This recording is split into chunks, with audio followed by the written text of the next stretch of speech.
Good. Let her jump this time. Wonderful. I shook my fist up at her. Jump, you son of a bitch. Jump. I was out of control, screaming up at her loudly as she called down. You promised to jump? Go ahead. Let's see. Go on. So he's basically goading her to jump, right? I felt a hand on my shoulder. I hollered, you've threatened time and time again. Now do it. You're going to make a horrible mess. Jump. Do it. Hello everyone and welcome back to the channel. My name is Jennifer. I am so happy to have you here back for my Errol Flynn Slept Here series, part 4. Today we're going to get into chapter 2.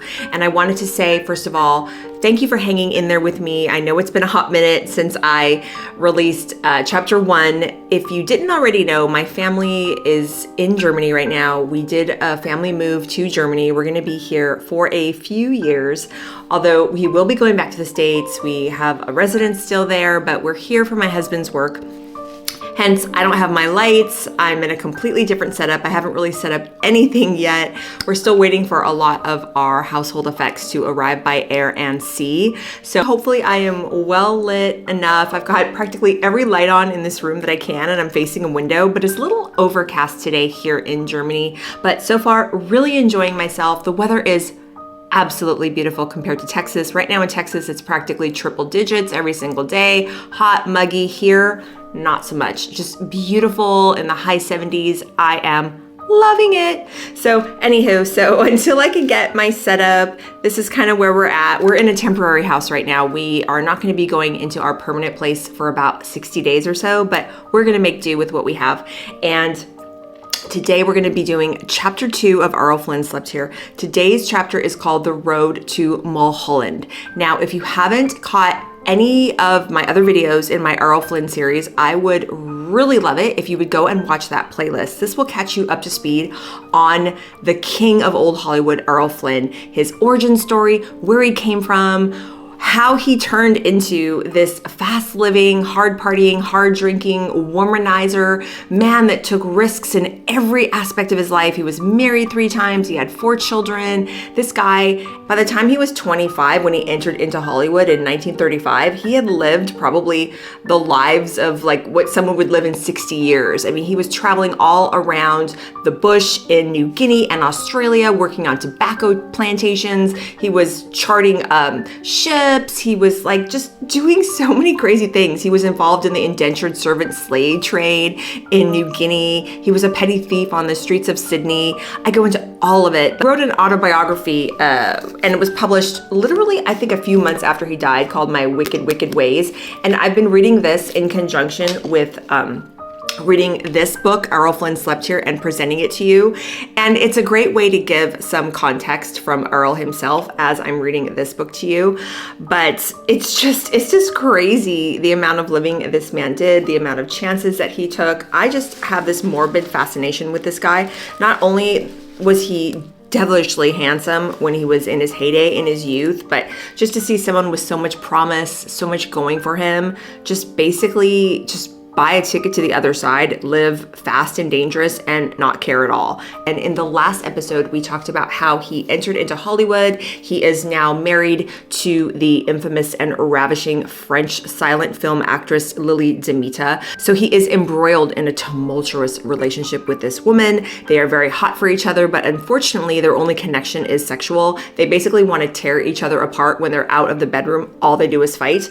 So they've been married for a few years, and in the beginning of their relationship is when Errol comes to find his dream home in the San Fernando Hills overlooking Los Angeles called Mulholland Farm. Now the acreage, the 11 acres, was called Mulholland Farm, and the house itself was called Mulholland House. So this chapter, chapter 2, is called The Road to Mulholland. And again, I will link the first 3 videos to this series down in the description, or hopefully somewhere here on the screen. And I start off the entire series telling you a ghost story from Tracy Nelson. Her father was the famous singer Rick Nelson. They were the 3rd and last owners of the house that Errol built, and they lived in the house and dealt with supposedly Errol's ghost. So I get into all of it in that first video, but I'll link everything down below. Sorry for the rambling. I'm just really excited to get into this and to talk to you guys and just turn on the camera and get into it. Okay, here we go. Chapter 2, The Road to Mulholland. By the release of Captain Blood, Errol Flynn, the movie star exhibiting ADD-like symptoms, is restless in his new marriage. He suffers from a roving eye for women, angering the hot-tempered Damita, that's Lili Damita, his French silent film actress wife, who was about 5 to 8 years his senior. No one really knows. It hasn't been definitively proved how much older she was than him, but she was older than him. So it says, he suffers from a roving eye for women, angering the hot-tempered Damita, whom he has nicknamed Tiger Lil. His eye also roves for land, and Lili tells a Screenland magazine reporter, quote, he's money conscious and tries to invest carefully in real estate, insurance, stocks, end quote. Sometime in 1935, Flynn motors up Mulholland Drive, a dusty mountaintop road a couple miles from the house on Appian Way. That's the first house he shared with Lili. And on this outing between Laurel Canyon and Cahuenga, he spots it. The piece of land that he must own, with a high hill jutting above to the west, a sheer south side drop-off, and a Boy Scout camp to the east. Facing north is Mulholland Drive, and on the far side of the road, a mountainside that plummets straight down into the San Fernando Valley. It's quiet, it's secluded, and a touch dangerous. There aren't and can't be any neighbors, and that's exactly the way Errol liked it. It's also historic ground, which Flynn himself notes, quote, there the forces of Lieutenant Colonel John C. Fremont entangled in bloody battle with those of General Andreas Pico, end quote, Flynn writes later.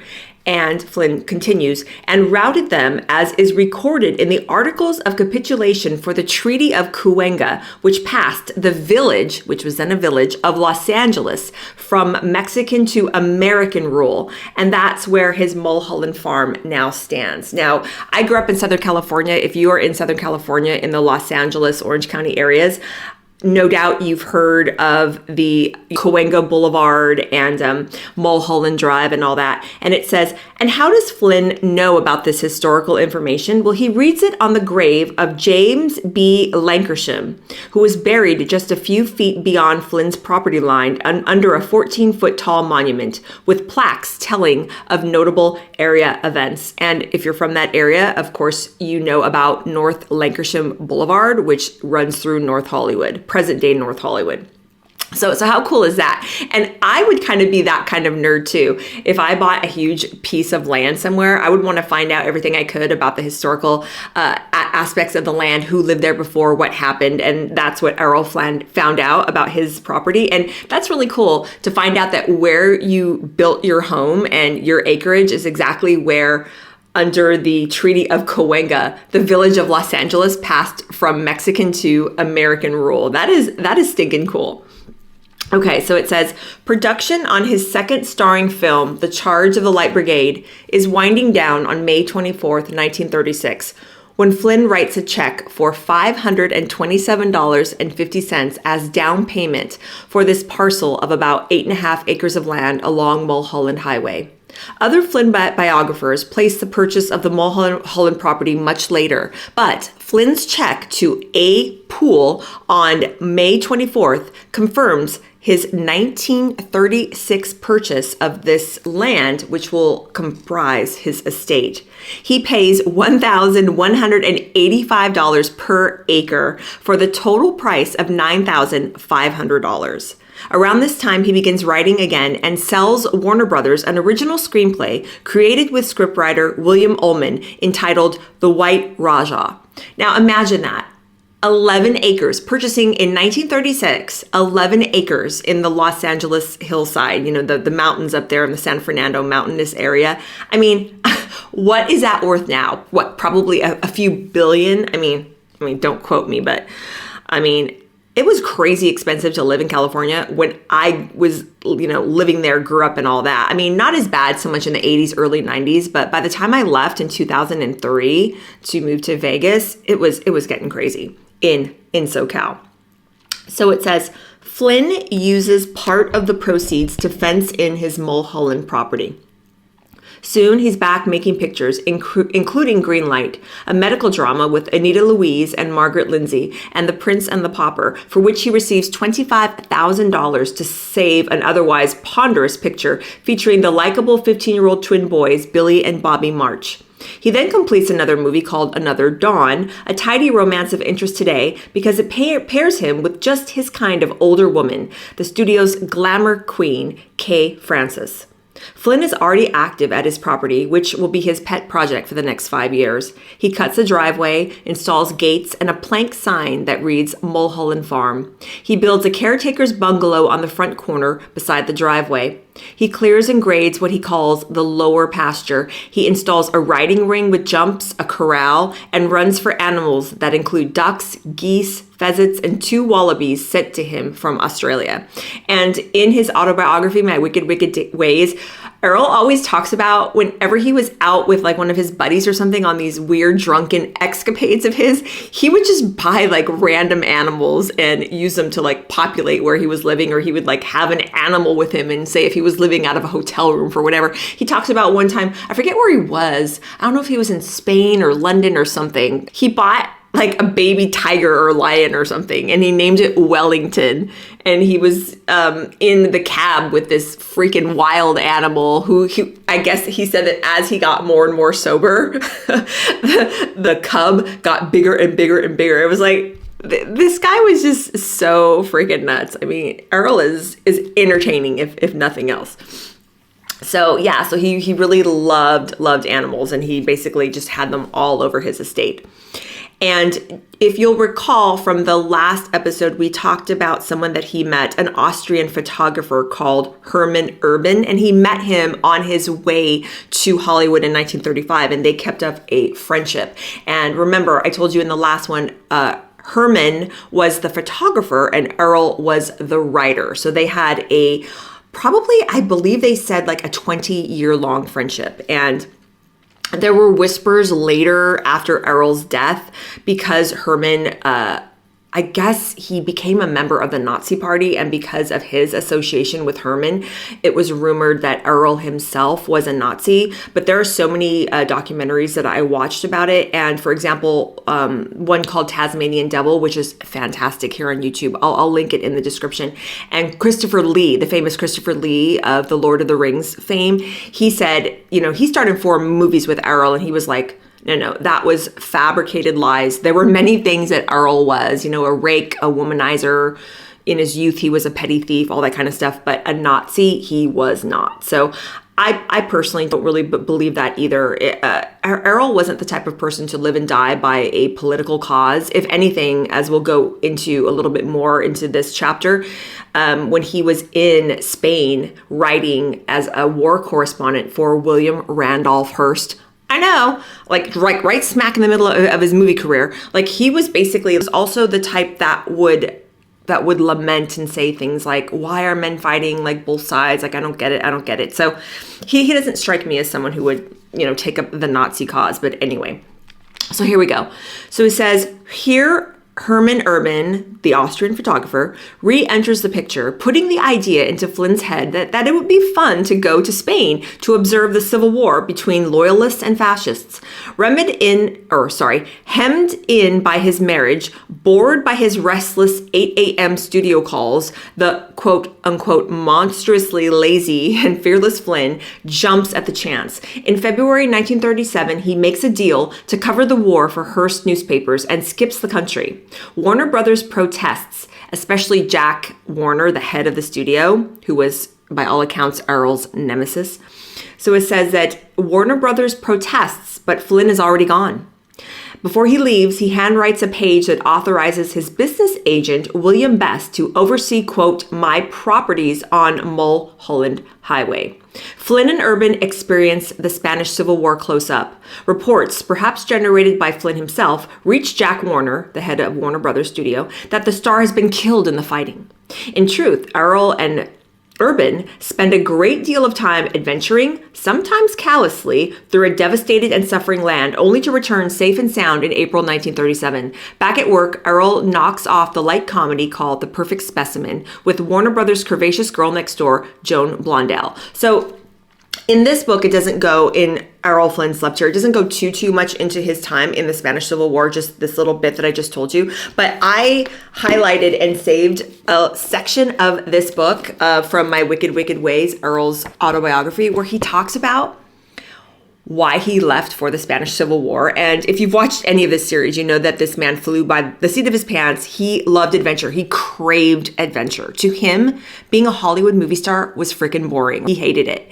He thought it was monotonous, like, you know, what they just said in this book, these 8 a.m. studio calls, being told what to wear, how to conduct yourself in public, what to do, the scripts. Like, he just really hated all of it. What he loved was the money that he got from working these pictures. And yes, you know, he did forge some good friendships and make some good films, no doubt. But I think at its core, he really loved what the Hollywood lifestyle afforded him in this lavish paycheck. So he was able to take this money and just basically, you know, purchase his dream home and travel and do whatever the heck he wanted to do.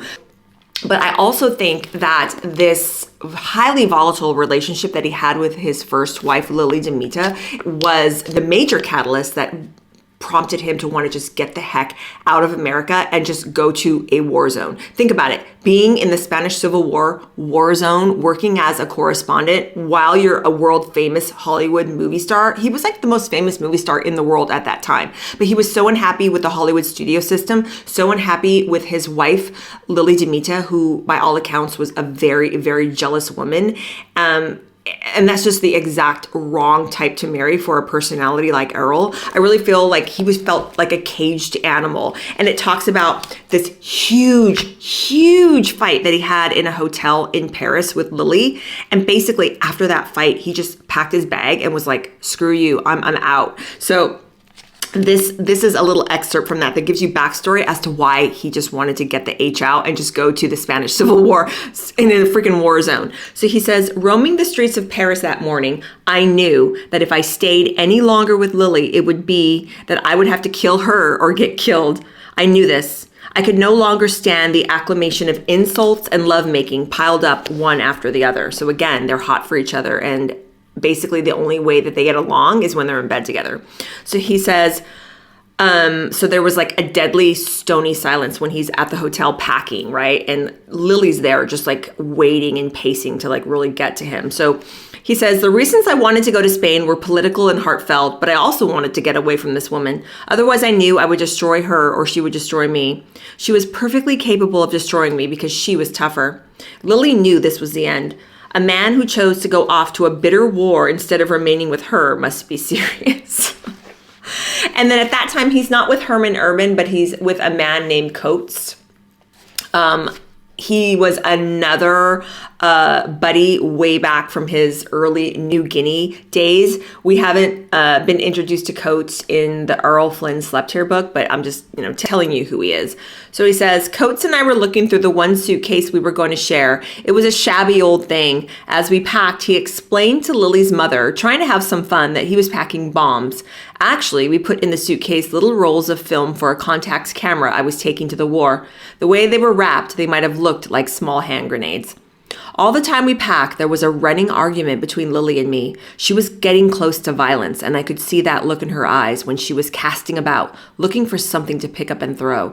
And notoriously on one of their anniversaries, and it wasn't even the anniversary of when they got married, it was the anniversary, I think, of when they met or started dating or something, and they were at some house party at the Flynn residence, and Flynn arrived. Errol arrived to this party an hour late, and she was so pissed off that she took a full bottle of champagne and broke it over his head and practically bashed his head in, probably in front of at least 20 to 30 people. And he was so out of it, he decked her back. They both ended up in the hospital. So this is the level of violence that these two exhibited. And Errol writes in his book, where when he was talking about, either I'm going to kill her or she's going to kill me. Like, this is so unhealthy. I have to get out. And for someone that has such an unhealthy view of relationships as he did, to say that, saying a lot. And he even talks about in his autobiography where it's like, I hit a woman. He's laying in bed after he's had his head bashed in by a champagne bottle. And he says, by all accounts, he just reacted and just like clocked her in defense. Not that I'm excusing violence of any kind. I'm not. I'm just saying that that's what he relays. And he's just like, I hit a woman. Like, I clocked a woman. I have to get out of this. And that was even before this argument where he's just had it.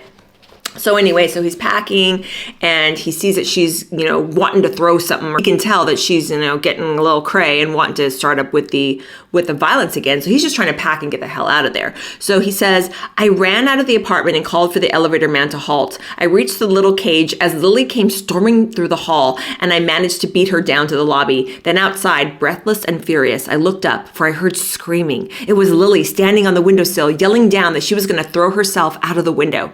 Good! Let her jump this time. Wonderful! I shook my fist up at her. Jump, you son of a bitch, jump! I was out of control, screaming up at her loudly as she called down, You promised to jump? Go ahead, let's see, go on. So he's basically goading her to jump, right? I felt a hand on my shoulder. I hollered, You've threatened time and time again, now do it. You're gonna make a horrible mess. Jump, do it. I looked around, for the hand on my shoulder got firmer. I was a French police officer, and he had a white truncheon and was swinging it energetically, though not at me. Monsieur, why do you think you are making such a scandal in the street? I must have looked idiotic, shaking my fist at that little woman perched on a windowsill. There was nothing to say. Miserably, I could only shake my head. Je m'excuse, or however you say it in French. I'm terrible. He said, I should think so. Now stop this. Suddenly, there was a crash, a flower pot. Lili had tossed it out of the window. The policeman looked at the crumpled mess of pottery and earth, astonished, and he asked me in French, What kind of a row is this? Row means argument. Heads peered from windows everywhere. That roused the officer, and he began pushing me. He took my left elbow and pushed me about on the sidewalk, demanding to know what this was all about. Where was Coates, I wondered. That's Errol's friend. So the policeman asked again, Who is that? Your wife or your mistress? Before I could answer, there was a loud explosion under the window of the apartment occupied by Lili's mother. This was my suitcase. Everything I packed in the case, which she thought contained bombs, had missed the policeman's head by inches. The contents now rolled all over the sidewalk and into the gutter. My clothes, my shaving gear, the camera equipment, the packets of film, even a jar of caviar splattered. He looked up. He could see nothing more. Lili had ducked back into the apartment. So she's throwing potted plants in his suitcase out of a French hotel window, hoping to, I guess, hit him on the way down on the French sidewalk. So his friend Coates comes out of the hotel, approached us. Once more, the officer asked, Is that your mistress? That seemed to be the crucial point to the officer. No, sir, my wife. Ah, he said very compassionately, now full of understanding. He commiserated, Allez, passez, passez. That was the French way of saying, if it's your mistress, it is bad enough. But if it's your wife, on your way, my brother. So that's what prompted him to really just want to get the heck out of there and go to the Spanish Civil War. So then in this book, it comes back. So he comes back in April 1937, and I believe he spent a total of about, 3 weeks there. And Jack Warner was really, really upset the entire time Errol was gone. And I believe threatening him with lawsuits, saying, we've got you tied up in contracts. We've got filming days that are being postponed. Get your ass back from Spain and this stupid little thing you're doing and get back here on the Warner Brothers lot. So he did. He got back in April 1937, and then that's when he says that he filmed that light comedy called The Perfect Specimen. So there's a picture in here of Errol on the cover of Life magazine. And I just love looking at old vintage Life magazine covers. It says May 23rd, 1938 for 10 cents. It says, Flynn was the most famous man in the nation on May 23rd, 1938, when a Peter Stackpole portrait appeared on the cover of Life. The inside spread showed Flynn cavorting on his yacht, the Sirocco. Errol resumes his husbandly duties on Appian Way, and Errol and Lili limp on as man and wife despite brutal encounters like the one I just relayed to you from his autobiography. So still, even after that, they kept trying to reconcile. Oh, and here we go into the champagne story. It says, such as the evening they celebrate their wedding anniversary in a room filled with well-wishers. Flynn arrives an hour late, presumably after nailing some hat-check girl in some quiet corner, and Lili brains him with a champagne bottle. As he crumples to the floor, Flynn decks his diminutive wife with a right cross. Bloody and broken, both require hospitalization. Lili will never forgive him for breaking her tooth, and the couple agree in short order that it would be less lethal to separate. Whatever his deficiencies as a husband, box office returns from picture after picture confirm for Jack Warner that Flynn has got star power. He's got so much of it, in fact, that Warner is ready to roll the dice, and Jack L. Warner is loath to gamble. He gives the go-ahead for Flynn to star in the prestige Warner Picture of the Year, The Adventures of Robin Hood, and that is his most iconic role. That is the one for which he is the most famous. So it says... It was a 3-strip Technicolor production that will win Academy Awards and make him even more of a household name. He reports for his first makeup, wig, and wardrobe test on August 13th, 1937, and he works straight through to mid-January 1938 to complete Robin Hood.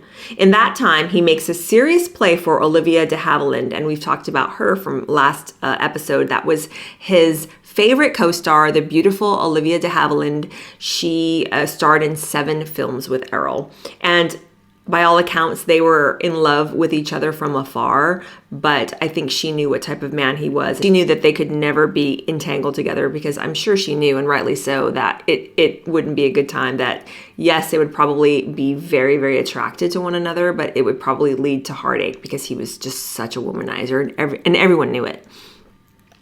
So it says he made a serious play for Olivia during that production of Robin Hood, and she's out of fight and ready to give in until suddenly Lili Damita appears on location to intercept his forward pass. Lili seems to possess a sixth sense about rivals moving into her territory. In no way will Lili Damita allow a young thing like Olivia de Havilland, not yet 23, to make Damita look bad in the eyes of the public. So I think Errol was about 5 years older than Olivia, and Lili was about 5 to 8 years older than Errol. So you can imagine, and Lili was notorious for being very, very jealous. That's why Errol called her Tiger Lil. So yeah, so it's really funny. Whenever he starts to make plays for other women, it seems like Lili, even though they're separated, she knows and she just swoops right in.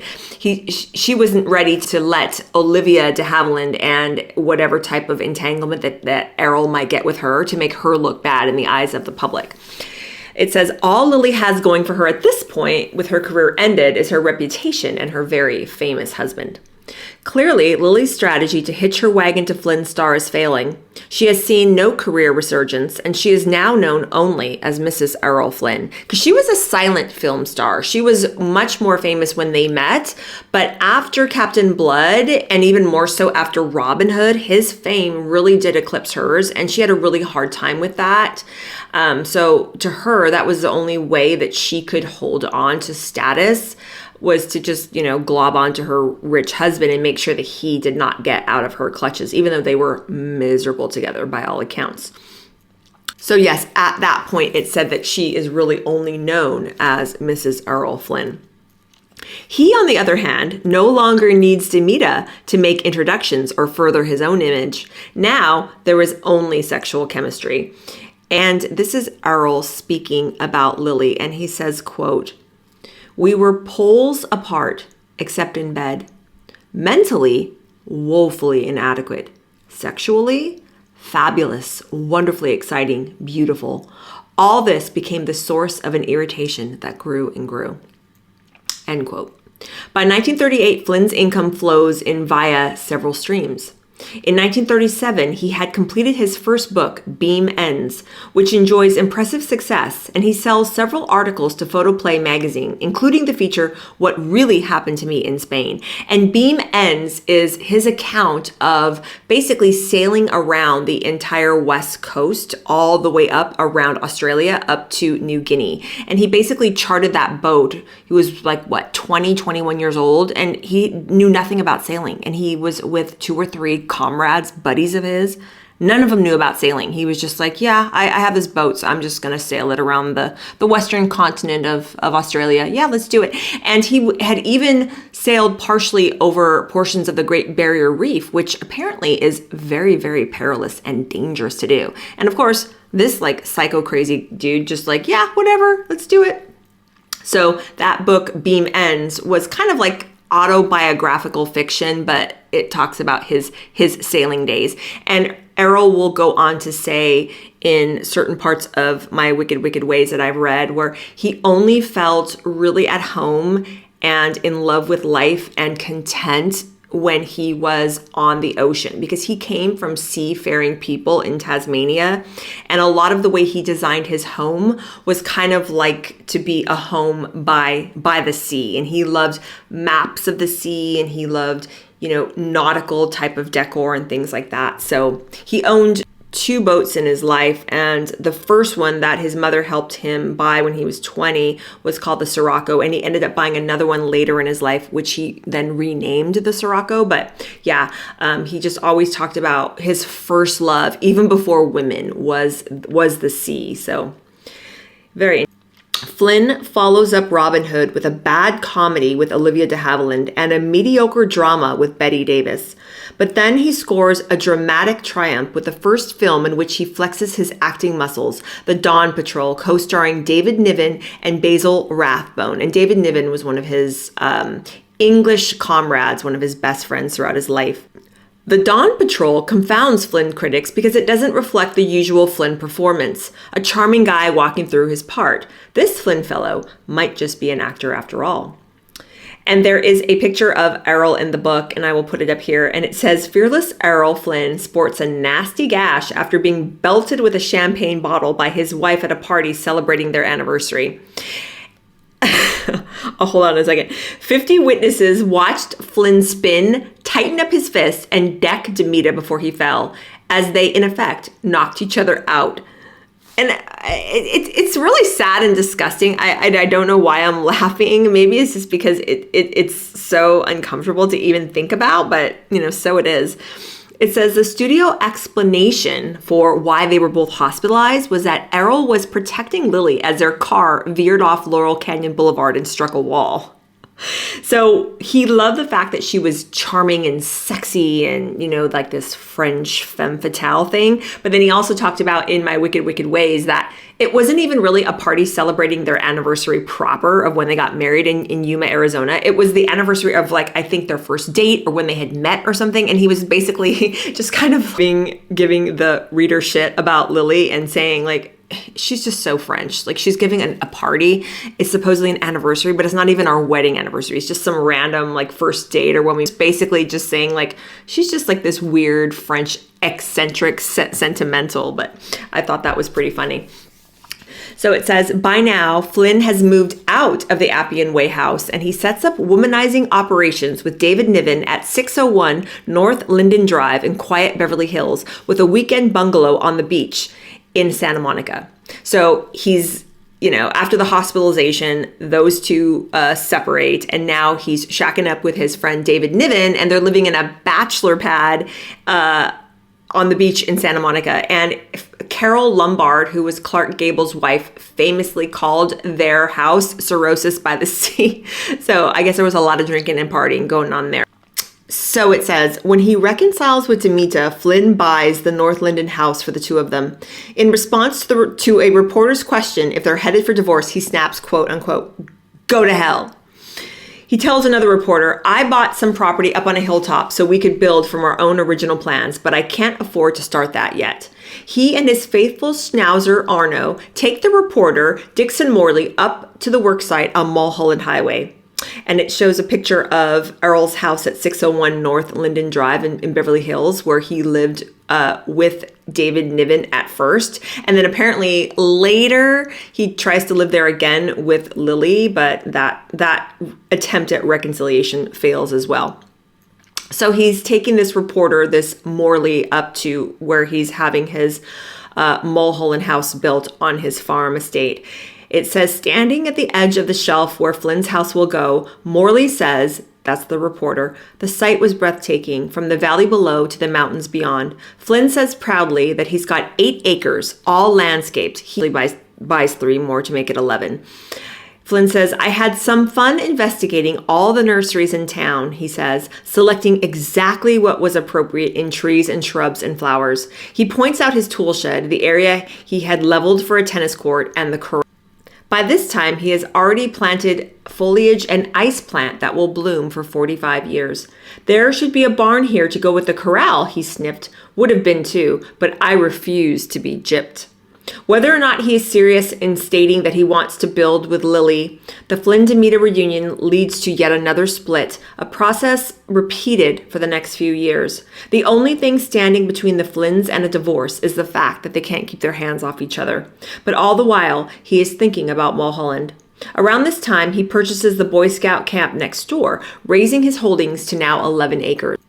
As 1938 turns to 1939, he then embarks on his next film, which was originally titled Elizabeth the Queen, and that was with Bette Davis, but it turns into The Private Lives of Elizabeth and Essex, and he plays Sir Essex. The play by Maxwell Anderson gives Flynn an opportunity to show off what he had learned during the time he had spent at Northampton, and that was a British theater company. It says Flynn biographers Tony Thomas, Rudy Belmer, and Clifford McCarthy credit Davis's performance, this was at the time, saying that she surmounts an unhappy production, but with Flynn, the enterprise was considerably less than satisfactory. Apparently, Bette Davis and Errol were not fans of each other. And I could probably see why, because Bette was very no nonsense and a very strong female, and wouldn't be, like the way Bette would probably say it, she wouldn't want to be hoodwinked by any man. And she would probably see Errol's efforts at charm, to charm her as being like, him trying to overtake her. And she would be like, no, heck no. So at the time, they're painting Bette as being this serious actress while painting Errol as being this kind of flittering, roguish playboy who's just kind of going throughout the film and not taking it seriously, not giving it the credibility that they felt that the subject deserved. But the movie-going public of 1939 seems to approve of Warner's bad boy, voting him into the top 10 stars of the most important year in motion picture history. And today, many viewers believe that Flynn's underplaying holds up better than Davis's florid theatricality. And that is true because he was more of the type of acting that Marlon Brando made famous in the late 50s, which kind of ushered in modern movie acting dynamic and the way that we would watch actors. Stars were in the 30s and 40s. Like, say, the Cary Grants and the Sir Laurence Oliviers and things, especially Sir Laurence Olivier, he was trained on the stage. So when they would speak and it would be very, very almost stiff and formal, but that's what the audiences were exposed to. That's what they were used to. But then when you saw someone like a Marlon Brando in the late 50s, he acted the way that people talk and react to each other in normal life. So that's kind of what they're hinting at here, was that maybe Errol was one of the early stars who was the genesis of that, because now when you watch him, it's not looked at the way it was back in 1939, where it's like, oh, he's just not taking it seriously, where she is just such a wonderful actress. But now it's looked at that he is so much more charismatic and real and, relatable because he's underplaying it somewhat. I found that very interesting. And they talk about 1939 being the most important year in motion picture history because that's when two of the most famous movies of all time, including my favorite movie of all time, The Wizard of Oz and Gone with the Wind, came out. So that was considered the golden age, like the height of movie making. And those two productions came out of MGM. And my dad worked for MGM in the mid 80s for about 4 or 5 years. And I remember going to the lot the commissary at MGM and walking around and I was in about 5th, 6th grade or so, and just being so in awe of that whole studio. And MGM is located in Culver City. So that is just a cool little side note. It says, a new decade dawns and trouble brews on the Burbank lot. And that's Warner Brothers, because that is the studio that Errol and Olivia de Havilland are under contract with.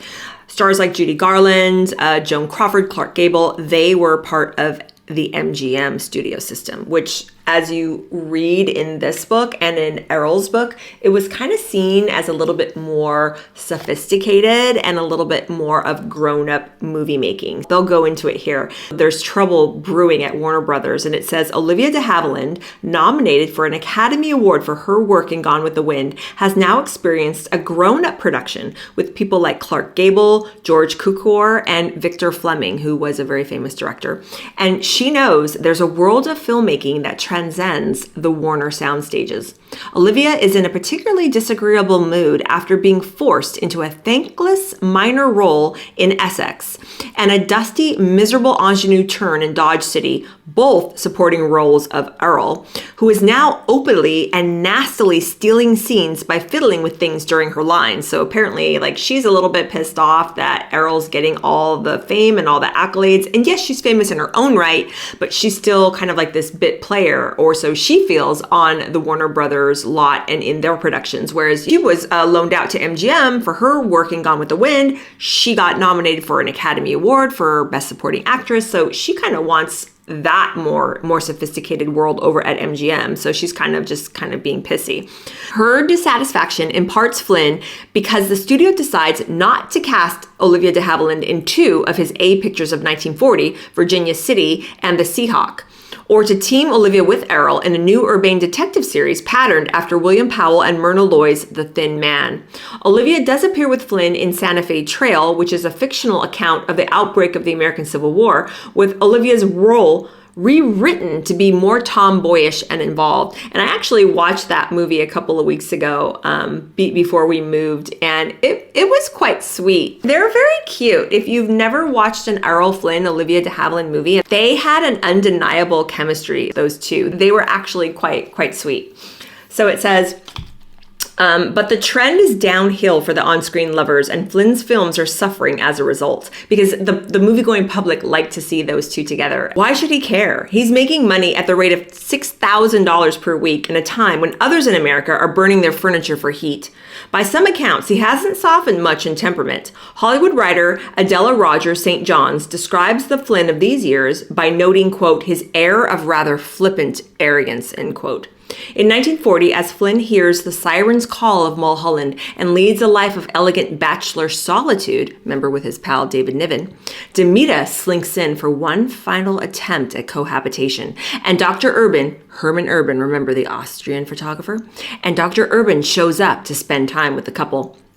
Urban's diary entry of October 30th, 1940 indicates that he and Errol had met with an architect to review plans for Mulholland. Urban, an ardent camera buff, takes a series of photos at the construction site, but the film will be lost while he is in Europe during World War II. A little more than a week later, on November 9th, Urban's diary reads, quote, get up late. Errol must love Lili. Drive to his ranch. He rides. Errol may have found his wife oddly different, perhaps a little moodier, a tad plumper, a bit or a lot more responsive. The 40-ish Lili Damita Flynn is 3 months pregnant.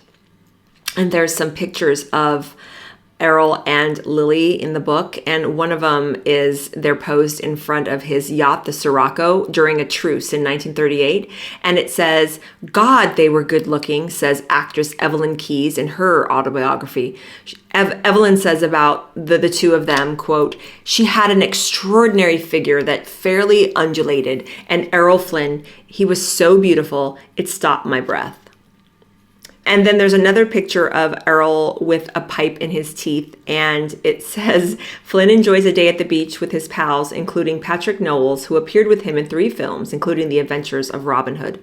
My grandfather, my mother's father, died of lung cancer when she was 8 years old, and she said that he always had a pipe in his teeth. So whenever I see a picture of someone from the 20s, 30s, and 40s with a pipe in their teeth, I think of him, and I never got a chance to meet him, but she was a daddy's girl, so she was devastated at his death. But I continue.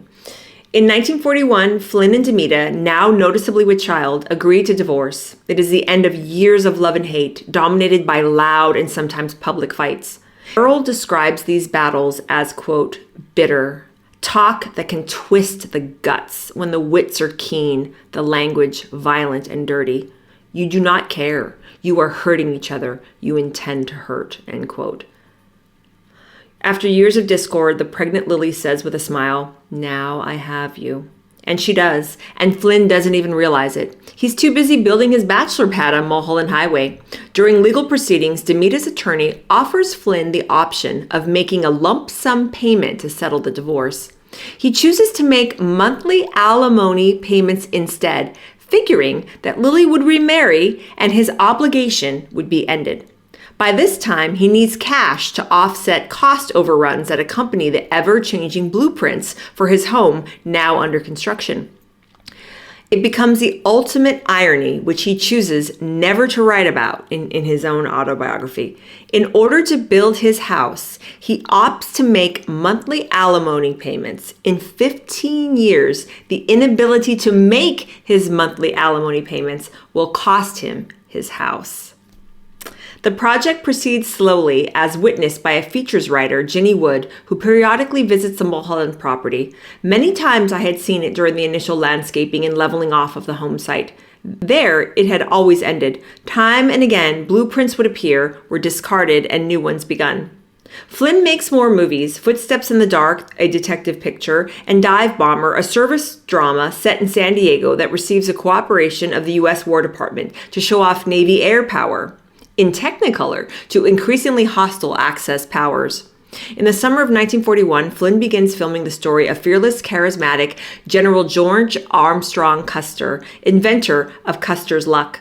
When Errol reads the script, he asks for Olivia de Havilland as his co-star. Olivia is sick to death of the parade of heroine roles, just as she has outgrown the perpetual adolescent Errol Flynn. She says, "I long to play a character who initiated things, who interpreted the great agonies and joys of human existence. And I certainly wasn't doing that on any kind of level of significance, playing the love interest."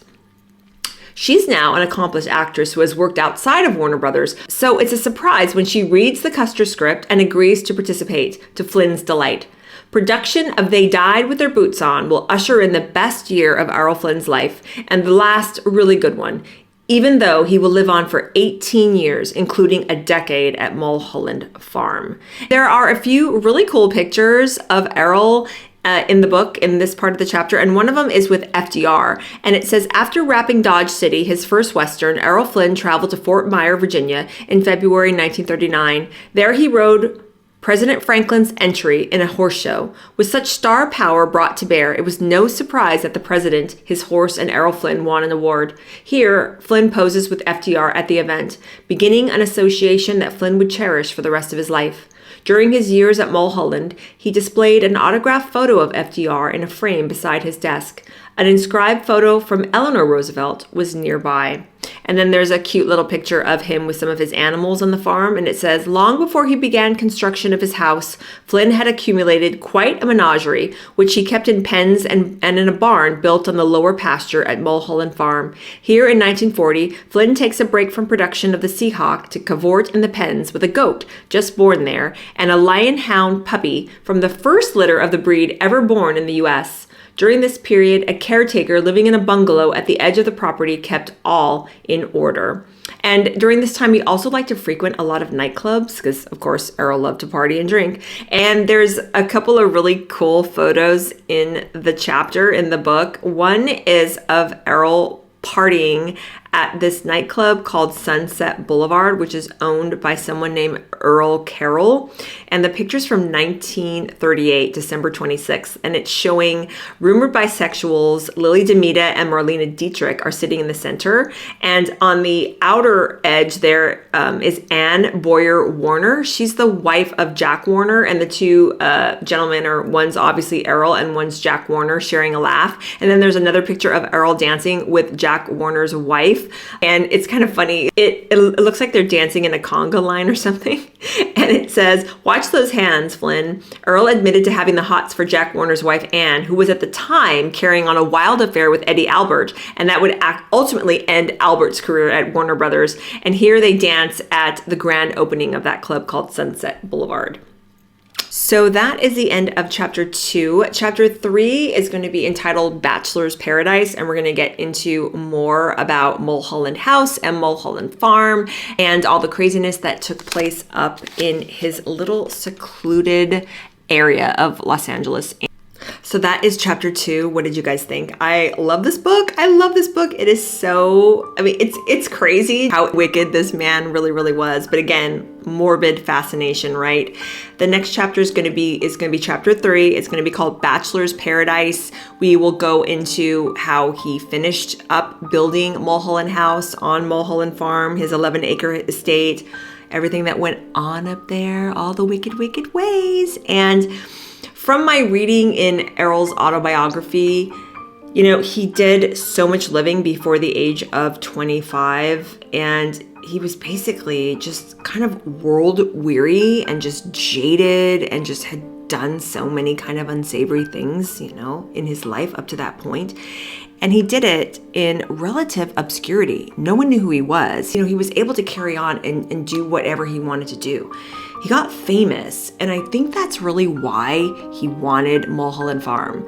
And he wanted it to be his own secluded playground, away from the prying eyes of Hollywood and his bosses in Hollywood and the Hollywood tabloid press, which was still fairly active even back then. Movie magazines that would gossip about the Hollywood stars just the way that we have rags now, you know, although now it's primarily online. So he kind of figured that away from the prying eyes of everybody, he could just do whatever the heck he wanted to do up there. So that's why I think Mulholland Farm was so unbelievably important to Errol.